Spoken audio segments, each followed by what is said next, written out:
दोस्तों, स्वागत है आपका हमारे YouTube चैनल नोटबुक आईएएस पर। दोस्तों, आज की वीडियो में हम लोग चर्चा करने वाले हैं इंडियन इकोनॉमी से संबंधित महत्वपूर्ण प्रश्नों पर। दोस्तों, आपको बता दें कि यह इस वीडियो सीरीज का पार्ट 2 है और इस वीडियो में हम लोग चर्चा करने वाले हैं मुद्रा एवं बैंकिंग से संबंधित विभिन्न प्रश्नों पर। दोस्तों, आपको बता दें कि यह सभी प्रश्न आपकी विभिन्न महत्वपूर्ण प्रतियोगी परीक्षाओं के लिए आवश्यक हो सकते हैं, चाहे वह यूपीएससी हो, किसी भी स्टेट का पीसीएस का एग्जाम हो या फिर एसएससी का कोई भी एग्जाम हो, रेलवे, पुलिस, सभी एग्जामों के लिए प्रश्न बहुत ही ज्यादा महत्वपूर्ण होने वाले हैं। तो अगर अभी तक आपने हमारे YouTube चैनल को सब्सक्राइब नहीं किया है तो दोस्तों सब्सक्राइब जरूर करें, और अगर वीडियो पसंद आती है आपको तो लाइक और शेयर जरूर करें। ठीक है दोस्तों, तो देख लेते हैं आज का पहला प्रश्न। तो दोस्तों, आज का पहला प्रश्न क्या है? मुद्रा स्वयं का निर्माण करती है, यह परिभाषा किसने प्रस्तुत की थी? आपके ऑप्शन में दोस्तों मार्शल, क्राउथर, क्रोमर या फिर हैंसन। दोस्तों, इस प्रश्न का जो सही उत्तर है वह विकल्प सी यानी कि मुद्रा स्वयं का निर्माण करती है। क्या मुद्रा स्वयं का निर्माण करती है? यह परिभाषा जो है क्रोमर के द्वारा प्रस्तुत की गई थी। ठीक है, चलते हैं अगले प्रश्न की ओर। ग्रेशम का नियम किसका? ग्रेशम का नियम किससे संबंधित है? आपके ऑप्शन में दोस्तों उपभोग एवं मांग से, आपूर्ति एवं मांग से, मुद्रा के प्रचलन से या फिर घाटे की अर्थव्यवस्था से। दोस्तों, इस प्रश्न का जो सही उत्तर है वह है विकल्प सी यानी कि जो ग्रेशम का नियम है दोस्तों वह संबंधित है मुद्रा के प्रचलन से। ठीक है, चलते हैं अगले प्रश्न की ओर। अगले प्रश्न में दोस्तों निम्न में से कौन मुद्रा का कार्य नहीं है? यानी कि जो नीचे कथन दिए गए इनमें से कौन सा कार्य मुद्रा का नहीं है? ऑप्शन में दोस्तों मूल्य का मापन, मूल्य का हस्तांतरण, मूल्य का संचयन या फिर मूल्य का स्थिरीकरण। दोस्तों, इस प्रश्न का जो सही उत्तर है वह है विकल्प डी यानी कि जो मुद्रा के कार्यों में शामिल नहीं है दोस्तों वह है मुद्रा का स्थिरीकरण। ठीक है, अब चलते हैं अगले प्रश्न की ओर। दोस्तों, अगला प्रश्न क्या है? ऐसी विदेशी मुद्रा जिसमें शीघ्र पलायन कर जाने की प्रवृत्ति हो वह कहलाती है। ऐसी मुद्रा जो शीघ्र पलायन कर जाती है, ऐसी विदेशी मुद्रा जो शीघ्र पलायन कर जाती है वह क्या कहलाती है? दुर्लभ मुद्रा, सुलभ मुद्रा, स्वर्ण मुद्रा या फिर गर्म मुद्रा। तो दोस्तों, इस प्रश्न का जो सही उत्तर है वह है विकल्प डी यानी कि ऐसी मुद्रा जो शीघ्र पलायन कर जाती है दोस्तों वह कहलाती है गर्म मुद्रा। चलते हैं अगले प्रश्न की ओर। हवाला क्या है? क्या हवाला यह क्या है? विदेशी मुद्रा विनियम का अवैध कारोबार, कर वंचन, शेयर बाजार में प्रतिभूतियों का अवैध लेन देन या फिर किसी विषय का पूर्ण विवरण। दोस्तों, इस प्रश्न का जो सही उत्तर है वह विकल्प यानी कि हवाला जो संबंधित है दोस्तों वह विदेशी मुद्रा विनियम का अवैध कारोबार। ठीक है, अब चलते दोस्तों अगले प्रश्न की ओर। अगला प्रश्न क्या है? हार्ड करेंसी से क्या तात्पर्य है? किससे? हार्ड करेंसी से वह मुद्रा जिसकी आपूर्ति मांग की अपेक्षा कम हो, वह मुद्रा जिसकी आपूर्ति मांग की अपेक्षा अधिक हो, या फिर वह मुद्रा जिसकी आपूर्ति तथा मांग दोनों स्थिर हो, या फिर ऑप्शन डी है दोस्तों उपर्युक्त में से कोई नहीं। इस प्रश्न का जो सही उत्तर है दोस्तों वह विकल्प यानी कि हार्ड करेंसी वह मुद्रा है दोस्तों, हार्ड करेंसी वह होती है जो जिसकी आपूर्ति मांग की अपेक्षा जो है दोस्तों कम होती है। ठीक है, क्या होती है? मांग की अपेक्षा कम होती है। चलते हैं अगले प्रश्न की ओर। अगले प्रश्न में पूछ रहा है सॉफ्ट करेंसी कौन सी? सॉफ्ट करेंसी से तात्पर्य है, ऑप्शन में वह मुद्रा जिसकी आपूर्ति मांग की अपेक्षा कम हो, वह मुद्रा जिसकी आपूर्ति मांग की अपेक्षा अधिक हो, वह मुद्रा जिसकी आपूर्ति तथा मांग दोनों स्थिर हो, या फिर उपर्युक्त में से कोई नहीं। दोस्तों, इस प्रश्न का जो सही उत्तर है वह विकल्प बी यानी कि सॉफ्ट करेंसी ऐसी करेंसी है दोस्तों जिसकी आपूर्ति मांग की अपेक्षा अधिक होती है। क्या होती है? मांग की अपेक्षा अधिक होती है आपूर्ति। ठीक है, अब चलते हैं अगले प्रश्न की ओर। जिस मुद्रा में भुगतान करने पर लेनदार कानूनी तौर पर स्वीकार करने से इनकार नहीं करता है उसे क्या कहते हैं? विधिग्राह्य मुद्रा, दुर्लभ मुद्रा, सुलभ मुद्रा या फिर गर्म मुद्रा। दोस्तों, इस प्रश्न का जो सही उत्तर है वह विकल्प यानी कि ऐसी मुद्रा जिसको लेनदार कानूनी तौर पर स्वीकार करने से इनकार नहीं कर सकता है वह मुद्रा जो है कहलाती है दोस्तों विधिग्राह्य मुद्रा। ठीक है, अब चलते हैं अगले प्रश्न की ओर। इस प्रश्न में पूछ रहा है सस्ती मुद्रा से अभिप्राय क्या है? किससे? सस्ती मुद्रा से। ऑप्शन में दोस्तों देश की मुद्रा का अंतरराष्ट्रीय बाजारों में आसानी से उपलब्ध होना, ऑप्शन बी है देश में उद्योगों, व्यवसायों और उपभोक्ताओं को कम ब्याज दरों पर ऋण उपलब्ध होना, ऑप्शन सी है दोस्तों देश में उद्योगों, व्यवसायों और उपभोक्ताओं को अधिक ब्याज पर ऋण देना। ठीक है, और ऑप्शन डी है दोस्तों विदेशी मुद्रा का देशी मुद्रा के पूर्व के सापेक्ष में सस्ते में उपलब्ध होना। तो दोस्तों इस प्रश्न का जो सही उत्तर है वह है विकल्प ए। विकल्प ए यानी कि जो सस्ती मुद्रा है दोस्तों, वह ऐसी मुद्रा है कि देश की मुद्रा का अंतरराष्ट्रीय बाजारों में आसानी से उपलब्ध होना, यह जो है सस्ती मुद्रा कहलाती है। ठीक है, अब नजर डालते हैं अगले प्रश्न पर। इस प्रश्न में दोस्तों किन देशों की मुद्रा प्रायः हार्ड करेंसी होती है? आपके ऑप्शन में विकासशील देशों की, विकसित देशों की, अर्धविकसित देशों की या फिर अल्प विकसित देशों की। दोस्तों इस प्रश्न का जो सही उत्तर है वह है ऑप्शन बी, यानी कि जो हार्ड करेंसी होती है दोस्तों वह प्रायः विकसित देशों की होती है। ठीक है, अगला प्रश्न क्या है? अगला प्रश्न दोस्तों, भारत में स्थिर मूल्यों पर सकल घरेलू उत्पाद यानी कि जीडीपी के प्राकलन के लिए वर्तमान आधार वर्ष है कौन सा? वर्ष 2011-12, वर्ष 2000-2001, वर्ष 2002-2003 या फिर वर्ष 2006 और 7। दोस्तों इस प्रश्न का सही उत्तर है ऑप्शन ए। ऑप्शन ए यानी कि जो जीडीपी के प्राकलन के लिए वर्तमान आधार वर्ष चुना जाता है वह कौन सा है? 2011-12। ठीक है, अब नजर डालते हैं अगले प्रश्न पर। अगला प्रश्न क्या है? निम्नलिखित में से कौन सा क्षेत्र भारत के सकल घरेलू उत्पाद यानी कि जीडीपी को सर्वाधिक योगदान देता है? ऑप्शन में है प्राथमिक क्षेत्र, द्वितीय क्षेत्र, तृतीय क्षेत्र या फिर ऑप्शन डी है सभी तीनों का बराबर योगदान है। दोस्तों इस प्रश्न का सही उत्तर है ऑप्शन सी, तृतीय क्षेत्र का जो है भारत की जीडीपी में सर्वाधिक योगदान है। ठीक है, अब नजर डालते हैं अगले प्रश्न पर। अगला प्रश्न क्या है? सकल घरेलू उत्पाद के बारे में निम्नलिखित कथनों पर विचार कीजिए। कथन एक क्या कहता है? यह एक वर्ष में एक देश की सीमाओं के अंदर बनी सभी वस्तुओं एवं दी गई सेवाओं का बाजार मूल्य होता है। ठीक है, जो जीडीपी है, कथन एक यह है। जो कथन दो है, यह एक अनुबद्ध समय अवधि में देश के अंदर उत्पादित समस्त अन्य वस्तुओं एवं सेवाओं के लिए कुल व्ययों के बराबर है। उपर्युक्त कथनों में से कौन सा सही है? केवल एक सही है, यानी कि ऑप्शन ए केवल एक, ऑप्शन बी केवल दो, ऑप्शन सी केवल एक और दो दोनों, और ऑप्शन डी ना तो एक और ना ही दो।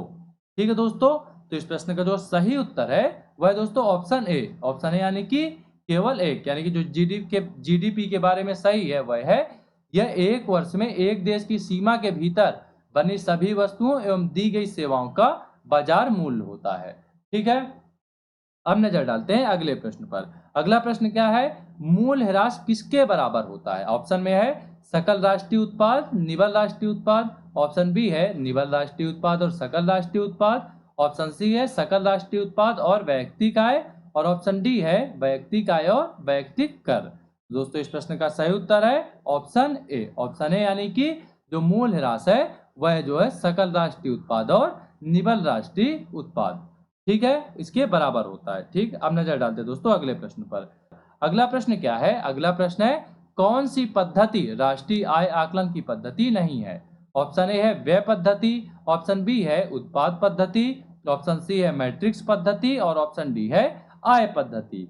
दोस्तों इस प्रश्न का सही उत्तर है ऑप्शन सी। ऑप्शन सी यानी कि जो मैट्रिक्स पद्धति है दोस्तों वह राष्ट्रीय आय आकलन की पद्धति नहीं है। ठीक है, अब नजर डालते हैं अगले, चलते हैं दोस्तों अगले प्रश्न की ओर। अगला प्रश्न क्या दोस्तों? भारत की विधिग्राह्य मुद्रा, कौन सी विधिग्राह्य मुद्रा क्या है? यूरो है, रुपया है, डॉलर है या फिर पाउंड स्टर्लिंग है? दोस्तों इस प्रश्न का जो सही उत्तर है वह विकल्प बी। विकल्प बी यानी कि दोस्तों जो भारत की विधिग्राह्य मुद्रा है वह है रुपया। ठीक है, चलते हैं अगले प्रश्न पर। अगले प्रश्न में दो है जो है दोस्तों कुछ कथन दिए गए हैं, आपको सही कथन का चुनाव करना है। किसका सही कथन का चुनाव करना है?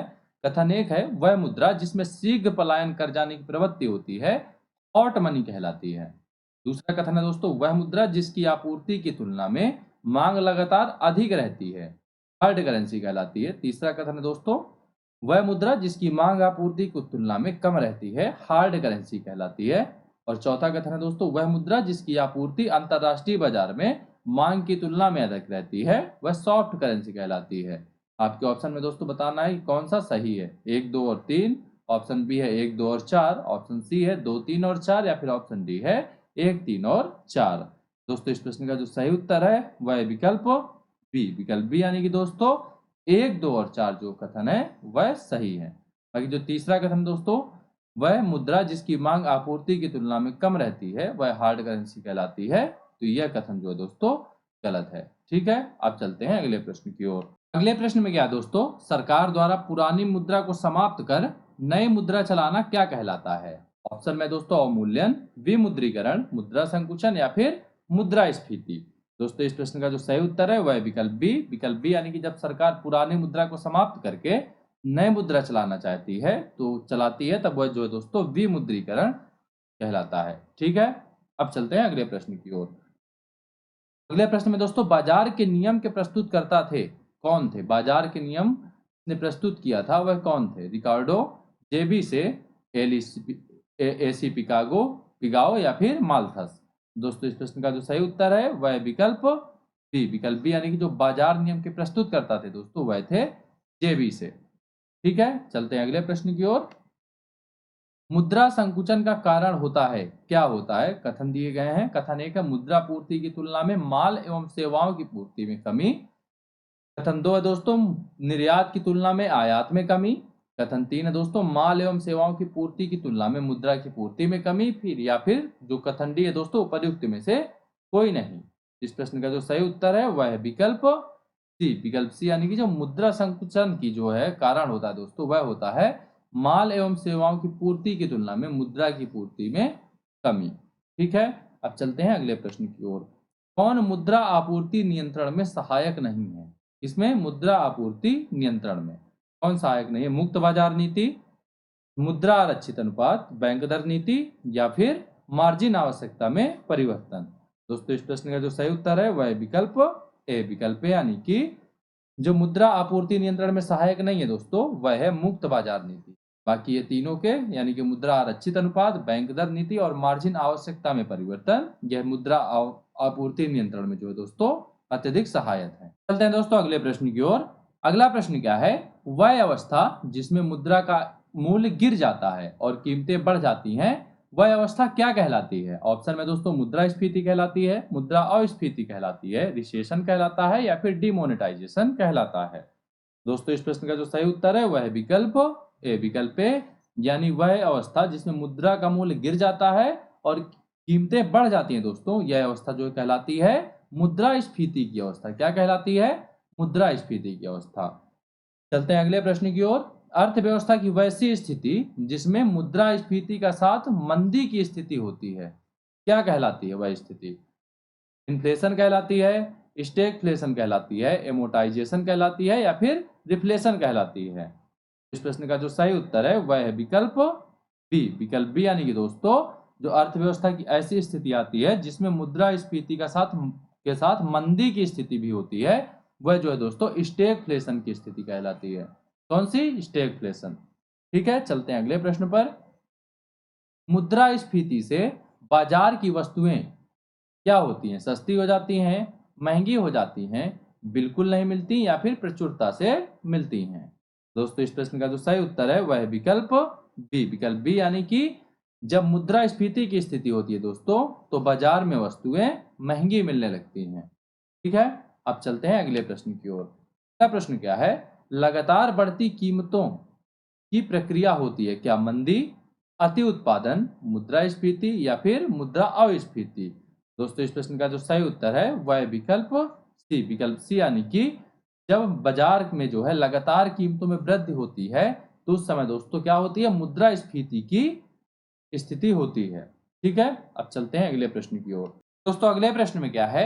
घाटे की वित्त व्यवस्था में व्यय और राजस्व का अंतर अतिरिक्त कागजी मुद्रा छापकर पाटते हैं। इस युक्ति का उद्देश्य आर्थिक विकास है, परंतु यदि यह विफल हुई तो इससे कौन सी स्थिति उत्पन्न होती है? आपके ऑप्शन में मुद्रा संकुचन, मुद्रा अवमूल्यन, मुद्रास्फीति या फिर मुद्रा अस्फीति। दोस्तों इस प्रश्न का जो सही उत्तर है वह है विकल्प सी। विकल्प सी यानी कि जब किस घाटे की वित्त व्यवस्था में दोस्तों व्यय और राजस्व का अंतर जो है अतिरिक्त कागजी मुद्रा से पाटने का प्रयास किया जाता है, तो दोस्तों अगर यह जो है विफल हो जाती है नीति, तो दोस्तों उस स्थिति में देश में बहुत ही ज्यादा बहुत बड़ी मात्रा में मुद्रास्फीति देखने को मिलती है। ठीक है, अब चल लेते हैं अगले प्रश्न की ओर। वह वर्ग कौन है जिसको मुद्रास्फीति के कारण सबसे अधिक हानि होती है? ऑप्शन में दोस्तों देनदार, लेनदार, व्यापारी या फिर वास्तविक परिसंपत्तियों के धारक। दोस्तों इस प्रश्न का जो सही उत्तर है वह है विकल्प ए। विकल्प यानी कि वह स्थिति जब मुद्रास्फीति होती है दोस्तों तब देनदार को सबसे ज्यादा हानि होती है। किसको होती है? देनदार को। ठीक है, अब चलते हैं अगले प्रश्न की। अगला प्रश्न क्या है? मुद्रास्फीति से लाभान्वित होता है कौन? बचतकर्ता, ऋणदाता, ऋणी या फिर पेंशन प्राप्त करता। तो दोस्तों इस प्रश्न का जो सही उत्तर है वह है विकल्प सी। विकल्प सी यानी कि दोस्तों जब मुद्रास्फीति होती है तो जो ऋणी होता है दोस्तों उसको सबसे अधिक लाभ होता है। ठीक है, अब चल लेते हैं अगले प्रश्न पर। मुद्रास्फीति की उच्च दर और बेरोजगारी की उच्च दर की एक साथ उपस्थिति को क्या कहते हैं? ऑप्शन में गतिरोध, स्टैगफ्लेशन, चलस्फीति या फिर अविस्फीति। दोस्तों इस प्रश्न का जो सही उत्तर है वह है विकल्प बी। विकल्प बी यानी कि जब मुद्रास्फीति की उच्च दर और बेरोजगारी की उच्च दर की एक साथ उपस्थिति होती है दोस्तों तो वह जो है कहलाती है स्टैगफ्लेशन की स्थिति। स्टैगफ्लेशन की स्थिति। चलते हैं अगले प्रश्न पर। मुद्रास्फीति को इनमें से किसके द्वारा रोका जा सकता है? ऑप्शन में दोस्तों बचत का बजट, ऑप्शन बी है प्रत्यक्ष कराधान में वृद्धि, ऑप्शन सी है सरकारी व्यय में कटौती या फिर ऑप्शन डी है दोस्तों इनमें से सभी। दोस्तों इस प्रश्न का जो सही उत्तर है वह है विकल्प डी। विकल्प डी यानी कि अगर मुद्रास्फीति को रोकना है दोस्तों तो जो है बचत का बजट बनाना चाहिए, प्रत्यक्ष कराधान में वृद्धि करनी चाहिए और सरकारी व्यय में कटौती करनी चाहिए, जिससे मुद्रास्फीति को कंट्रोल किया जा सकता है। इसलिए इस प्रश्न का जो सही उत्तर है वह है विकल्प डी यानी कि इनमें से सभी। ठीक है, चलते हैं अगले प्रश्न की ओर। कौन मुद्रास्फीति के नियंत्रण की विधि नहीं है?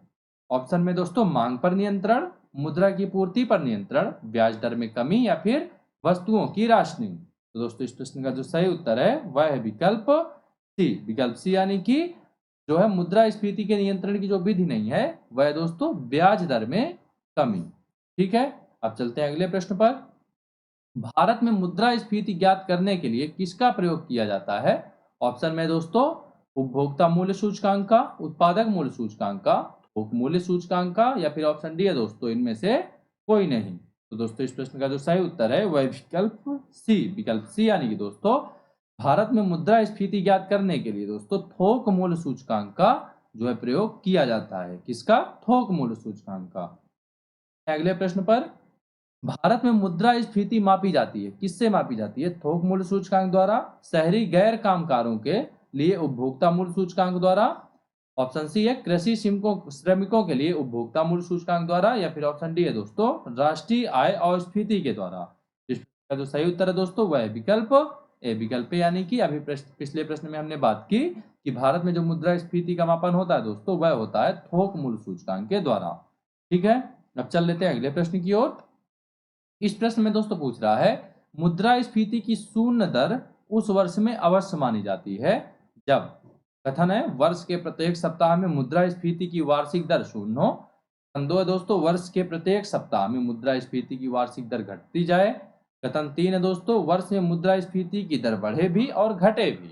और दोस्तों कथन डी है वर्ष के प्रत्येक सप्ताह में मुद्रास्फीति की वार्षिक दर स्थिर रहे। दोस्तों इस प्रश्न का जो सही उत्तर है वह विकल्प ए। विकल्प यानी कि मुद्रास्फीति की शून्य दर उस वर्ष अवश्य मानी जाती है जब वर्ष के प्रत्येक सप्ताह में मुद्रास्फीति की वार्षिक दर शून्य रहे। ठीक है, उस समय मुद्रास्फीति की दर शून्य मानी जाती है। ठीक है, अब चलते हैं अगले प्रश्न की ओर। इस प्रश्न में पूछ रहा है दोस्तों मुद्रास्फीति को स्थायी रूप से किस प्रकार नियंत्रित किया जा सकता है? ऑप्शन में दोस्तों कर में वृद्धि करके, मूल्यों में कमी करके, मुद्रा आपूर्ति की वृद्धि कर नियंत्रण कर या फिर निर्यात में वृद्धि करके। दोस्तों इस प्रश्न का जो सही उत्तर है वह है विकल्प सी यानी कि मुद्रास्फीति को स्थायी रूप से जो है अगर नियंत्रित करना है दोस्तों तो मुद्रा आपूर्ति की जो है दोस्तों वृद्धि कर नियंत्रण कर सकते हैं मुद्रास्फीति को। ठीक है दोस्तों, तो इसलिए इस प्रश्न का जो सही उत्तर है वह है विकल्प सी। ठीक है, चलते हैं अगले प्रश्न की ओर। इस प्रश्न में पूछ रहा है मुद्रा आपूर्ति ठीक है कि सर्वाधिक तरल माप क्या है?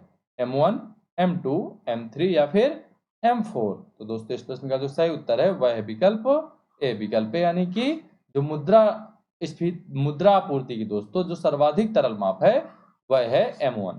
ठीक है, देखते हैं अगला प्रश्न। किस संगठक को मुद्रा पूर्ति में विस्तृत मुद्रा कहा जाता है? ऑप्शन में दोस्तों M1, M2, M3 या फिर M4। तो दोस्तों इस प्रश्न का जो सही उत्तर है वह है विकल्प सी। विकल्प सी यानी कि दोस्तों M3 यानी कि किस संगठक को मुद्रा पूर्ति में विस्तृत मुद्रा कहा जाता है? तो वह है दोस्तों M3। ठीक है, अब चलते हैं अगले प्रश्न की ओर। दोस्तों अगला प्रश्न क्या है, मुद्रा आपूर्ति की माप M3 में किसे सम्मिलित नहीं किया जाता है। ठीक है दोस्तों, आपके ऑप्शन में दिया गया दोस्तों, जनता के पास नगद मुद्रा, डाकखानों की मांग जमा, बैंकों की मांग जमा या फिर बैंकों की सावधि जमा। दोस्तों इस प्रश्न का जो सही उत्तर है वह है विकल्प बी। विकल्प बी यानी कि मुद्रा आपूर्ति की माप M3 में जो है जो डाकखानों की मांग जमा है दोस्तों, उसको सम्मिलित नहीं किया जाता है। ठीक है, अब चलते हैं अगले प्रश्न पर। अगले प्रश्न में क्या है, मुद्रास्फीति किस कारण से होती है। क्या मुद्रास्फीति दोस्तों किस कारण से होती है। आपके ऑप्शन में दोस्तों, उत्पादन में ह्रास के कारण, मुद्रापूर्ति वृद्धि तथा उत्पादक में ह्रास के कारण, या फिर मुद्रापूर्ति में वृद्धि के कारण, या ऑप्शन डी है उत्पादन में वृद्धि के कारण। तो इस प्रश्न का जो सही उत्तर है दोस्तों वह है विकल्प सी। विकल्प सी यानी कि मुद्रापूर्ति में वृद्धि, यानी कि मुद्रास्फीति जब होती है तो उसका एक कारण है दोस्तों मुद्रापूर्ति में वृद्धि। ठीक है, चलते हैं अगले प्रश्न की ओर। अगले प्रश्न में क्या है, किस घटक में भारत के विदेशी मुद्रा भंडार की वृद्धि में प्रमुख योगदान दिया गया है। आपके ऑप्शन में दोस्तों, रुपए का अवमूल्यन, प्रत्यक्ष और अप्रत्यक्ष विदेशी निवेश, ऑप्शन सी है रुपए की पूर्ण परिवर्तनीयता, या फिर ऑप्शन डी है इनमें से सभी। इस प्रश्न का जो सही उत्तर दोस्तों विकल्प डी। विकल्प डी यानी कि जो रुपए का अवमूल्यन है, प्रत्यक्ष और अप्रत्यक्ष विदेशी निवेश है, और तीसरा रुपए की पूर्ण परिवर्तनीयता जो है दोस्तों विदेशी मुद्रा भंडार की वृद्धि में प्रमुख योगदान देते हैं। तो इसलिए दोस्तों इस प्रश्न का जो सही उत्तर है वह विकल्प डी, इनमें से सभी। ठीक है, अब चलते हैं अगले प्रश्न पर। इस प्रश्न में पूछ रहा है दोस्तों, देश के विदेशी मुद्रा भंडार में किस घटक को सम्मिलित किया जाता है। ऑप्शन में दोस्तों, आरबीआई की विदेशी मुद्रा परिसंपत्तियां, आरबीआई का स्वर्ण भंडार, रुपए की पूर्ण परिवर्तनीयता, या फिर ऑप्शन डी है इनमें से सभी। दोस्तों इस प्रश्न का जो सही उत्तर है वह विकल्प डी। विकल्प डी यानी कि जो देश का फॉरेक्स रिजर्व यानी कि विदेशी मुद्रा भंडार है दोस्तों, इसमें आरबीआई की विदेशी मुद्रा संपत्तियां, आरबीआई का स्वर्ण भंडार और रुपए की पूर्ण परिवर्तनीयता को शामिल किया जाता है। ठीक है दोस्तों, इसलिए इस प्रश्न का जो सही उत्तर है वह विकल्प डी, इनमें से सभी। हमारे यूट्यूब चैनल के अलावा हमारे सोशल मीडिया हैंडल से भी जुड़ना चाहते हैं, जहां पर हम लोग प्रतिदिन डेली क्विज और अलग अलग प्रकार की पोस्ट डालते हैं जो आपकी विभिन्न परीक्षाओं के लिए महत्वपूर्ण होंगे, तो आप हमें विभिन्न सोशल मीडिया हैंडलों पर भी ज्वाइन कर सकते हैं, जिसका लिंक डिस्क्रिप्शन बॉक्स पर दिया गया है। इसके अतिरिक्त दोस्तों, नोटबुक आईएएस आप सभी विद्यार्थियों को विभिन्न महत्वपूर्ण परीक्षाओं को ध्यान में रखते हुए जो है टेस्ट सीरीज की एक विस्तृत श्रृंखला प्रस्तुत करता है दोस्तों, जिसमें यूपीएससी, कौन सी यूपीएससी है, स्टेट पीसीएस की प्रारंभिक एवं मुख्य परीक्षा टेस्ट सीरीज। ठीक है दोस्तों, स्टेट पीसीएस में किसी भी स्टेट की, यूपी का भी है, यूपी, बिहार, ठीक है दोस्तों, एमपी का भी है, यूके का भी है, सभी स्टेट की जो है दोस्तों पीसीएस की आपको टेस्ट सीरीज प्रोवाइड कराई जाती हैं, और बिल्कुल कम से कम मोड प्राइस में जो है ये प्रोवाइड कराई जाती हैं। और इसके अतिरिक्त दोस्तों और एक चीज कि जो सबसे बड़ी सुविधा है, ये ऑनलाइन और ऑफलाइन दोनों मोडों में उपलब्ध है। जो हमारी टेस्ट सीरीज है दोस्तों, ये दोनों मोडों में उपलब्ध है, यानी कि ऑनलाइन मोड में भी उपलब्ध है और ऑफलाइन मोड में भी उपलब्ध है। तो दोस्तों आप हमारे ऑफिस में आकर भी हमसे संपर्क कर सकते हैं। हमारा पता है G19 वर्धमान मॉल, नेहरू विहार, नई दिल्ली। या फिर दोस्तों आप हमसे संपर्क कर सकते हैं 7683049133, या फिर दोस्तों 9560727077 पर। तो दोस्तों आज की वीडियो में इतना ही, मिलते हैं आपसे नए एपिसोड में, तब तक देखते रहिए नोटबुक आईएएस।